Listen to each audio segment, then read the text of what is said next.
Hello, bossy world. Welcome to Boxing Block Center.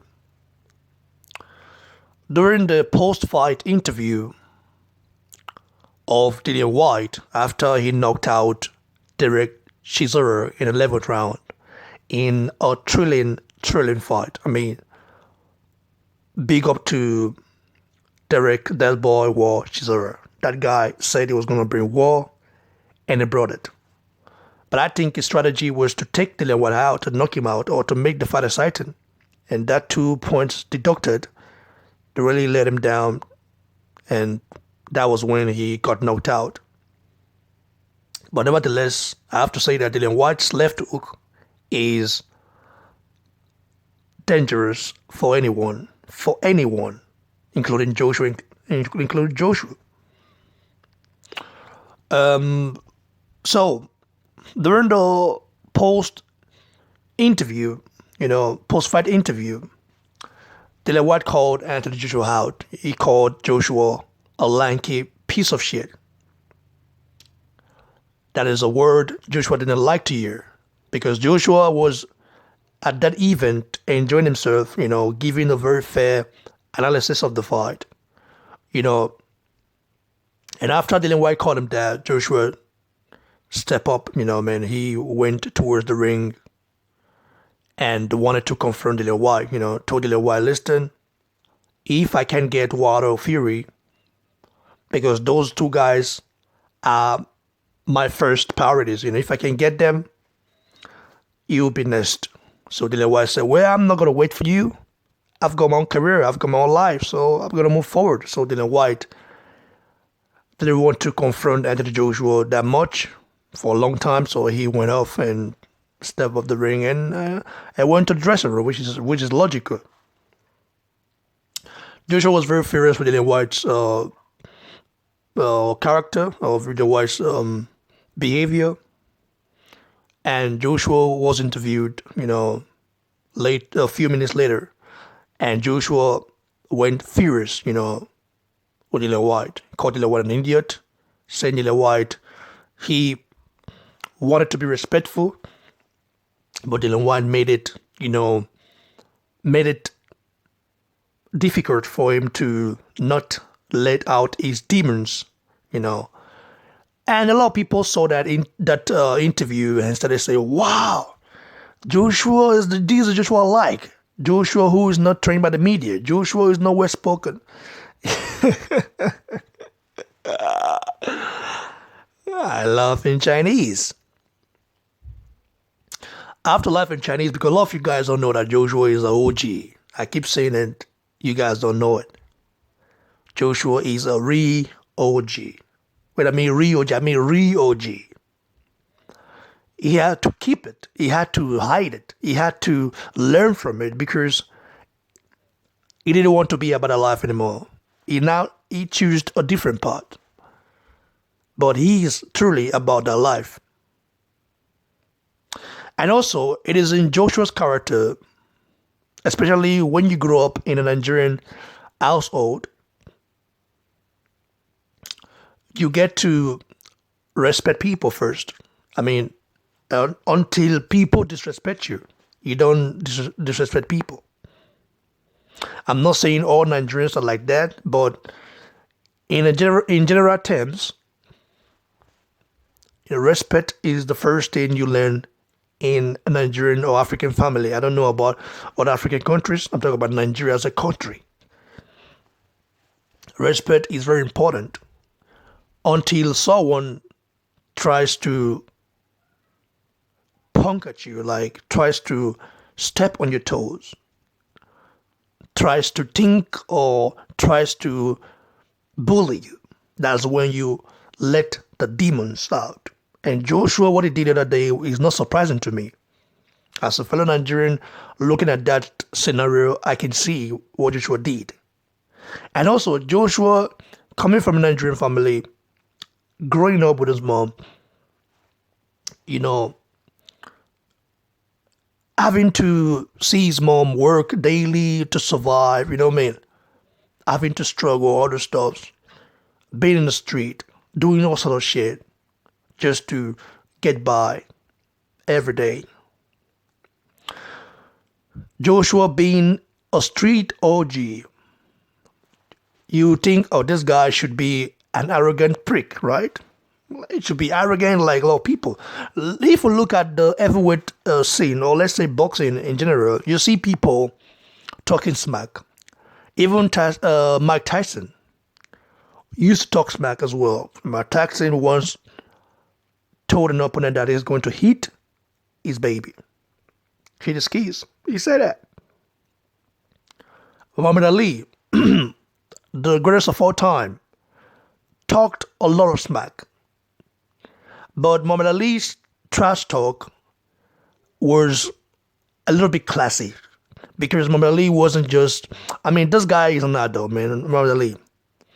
You know, he's not respected today because of this, because of what he did in the ring, not because of that.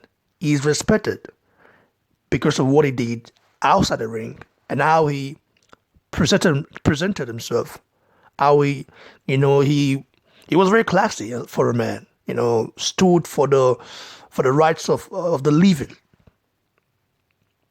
They didn't want to kill people. They didn't want to go to war. Wanted to make people equal. Fought for the rights, fought for human rights. He did other stuff. And at that time in America, it was necessary. In voting now, it's still necessary, looking at the systematic racism flowing in the American government, which is very sickening in my opinion. Till this day, like the Underwater say, there's still people dying, being killed for no reason, just for being black or being someone of color. But it's sad. America has a problem, a huge problem. And I don't think that problem can ever be solved. It's just built in a system already. But nevertheless, let's move forward. I don't want to talk about politics right now. Let's move. This is boxing. So, people are surprised that Joshua, the unified heavyweight king, acted the way he acted, like the way he reacted and the way he was very angry and furious with Dillian Whyte, called Dillian Whyte an idiot. That's not Joshua's typical character. Joshua's character, presented to the media or to the whole global audience, is a calm, gentle man who is respectful, which he is, because he's always been that way ever since he decided to change his life all around. When a man decides to change his life, he doesn't just change small part of it. He tries to change everything, and Joshua changed everything. There is still some gangster inside Joshua, but he just let that demon die. So Dillian Whyte could be the one to bring it back. And if Dillian Whyte brings him back, the next time they fight, things are going to be worse for Dillian Whyte. The knockout last time was devastating. The next time might even be more devastating. I'm not saying Dillian Whyte hasn't improved. Of course he has improved. But I don't think he beats Joshua right now. I think Dillian Whyte beats the like of Deontay Wilder more better, because Deontay Wilder is not a boxer like Dillian Whyte. Dillian Whyte has more skills than Deontay Wilder. Dillian Whyte can set up his left hook better than Deontay Wilder can set up his right hand. Deontay Wilder has no other option than to land that right hand, while Dillian Whyte has different options. He's a guy that can go to the body. He likes to hit you hard on the body. He likes to work on the body. And his right hand is underrated. But you understand? So a lot of people don't look at Dillian Whyte's right hand. They just say, well, he's got a left hook. No. His right hand is also very devastating. Remember during the Chisora fight, the rematch, he hurt Chisora with a right hand, but they didn't want to go crazy afterwards. He just kept his calm and kept boxing. So, when you look at Anthony Joshua's history and background and family background, you go way back to Nigeria. His great-grandfather was a boxer. was a warrior and a guy who fought for the rights of the people, who defended the people. So, if Joshua is respectful today, it's because Joshua is doing it to honor his family name.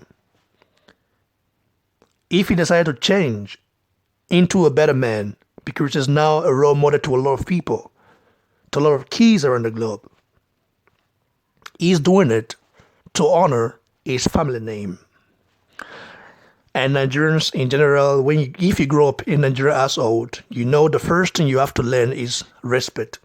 Okay, if you grow up in a Nigerian household, no matter where you are, even though you're in the UK, you're in US, you're in Germany, you're in Japan, you're in China, you're in Finland, you are in Netherlands, you are in South Africa, anywhere you are, as long as you're Nigerian, if you grow up in a Nigerian household, except maybe you grow up with a foreign parent, like for example, your mother is a foreigner, a foreign national, then yeah, it's different. Okay, maybe your father is not around, it's different. But if you grow up in a Nigerian household whereby your father is around or your mom is around, the first thing you learn is respect. Nigerians are very quiet. They don't talk too much. We are very quiet until you think we are full. Okay? Until you step on our toes. And then you see what happens to you. Bege go sour. Kasala go bust. That's how we say it in Pidgin English. I love it in Chinese. People will say, well, the new Joshua, the real Joshua. Well, that's not a real Joshua. The real Joshua, you don't know him. The real Joshua is an OG who ran the street, an OG who had to survive, having to go to battles. You guys don't know that, but I do. He had to be taken to Nigeria when he was young for discipline by his mom. Joshua is a real OG. You know what I mean? So, and when we talk about OG, we're not talking about American gangsters, talk about those guys that have everything given to them by the police. In fact, they go to jail and relax, they have everything. So what are they being gangsters for? Joshua coming from an immigrant background, okay? Remember, his parents are not British. His father might be half Irish, but his mom is from Nigeria. Even their family, they had to suffer. They had to struggle. They had to struggle. And Joshua himself, growing up as a teenager, had to survive. And he had to go to the streets and survive. So when you look at Joshua now and see how he's enjoying his life, don't look at that guy and say, well, this guy's so soft. Like a lot of Americans will look at Joshua and say, this guy is so soft. Has this guy ever been to jail? This guy, Joshua has been to jail. Okay? Like I say, he's a street OG. You know what I mean? But you don't see him talk about that because he is now a changed man. A lot of Nigerians are like that. Nigerians born overseas or born in Nigeria, no matter where they're born, some are like that. They've been through sort of shit in life. Like, for example, me, I grew up in the street, and when you grow up in the street of Benin City, you know what I mean. Coming from a state called Benin City, Nigeria, and it's not easy, especially when you come from a middle class family. Okay, coming from a middle class family is a different case, because I had a father there, I had parents there. But I know some people, some of my friends who had no one. They had to do all sorts of stuff to survive. So, Nigerians in general are very quiet, respectful, until you think they are fools. A lot of people come to this channel and try to punk me and say shit about me and all the stuff. Oh, look at this guy. Oh, why you change your accent? Oh, this. Man, fuck off. Speak more than several languages. Been to so many countries around the globe. So you don't tell me how I speak. I speak how I speak. If I speak Pidgin English, I go yeah with you with Pidgin. If I speak my language, I say the same thing, different. Okay? When I speak Spanish, it's different. When I speak Portuguese, it's different. When I speak German, it's different. When I speak other languages that I speak, it is different. It's just how I am. If I didn't Pidgin with you now, you just feed me. Well, say this guy a a guy. Confirm one. You talk the way the people talk. That's how it is. And I talk the way I talk. It's not about me trying to create something or create drama. You know, it's just like me being me. BBC Boxy Bloodsetter being Boxy Bloodsetter. That's what makes me unique. I love in Chinese. That's what makes me unique. So a lot of you guys were saying, well, Joshua, I'm glad that Joshua is throwing the Joshua. Man, Joshua is being like that. Don't let that respectful guy you think is so calm and weak. Don't let that perception fool you. If you try to step on his toes, he's going to blow your head off. If you try to punk him, he'll blow your head off. Because it's a OG. So a lot of you guys that think that being gentleman, being respectful is weak. A lot of you, some Americans think like that. Well, you have to travel more. You have to. Well, that's all I've got to say now. Merry Christmas to all of you guys. If you're all the Muslims all together, I mean, I don't know, I don't celebrate Christmas. I used to, but not like I used to. You know what I mean? Because if you've got keys, you have to, but it's just how it is, guys. Give it a thumbs below, like the video, share, and please don't forget to subscribe to the channel, guys. Cheers.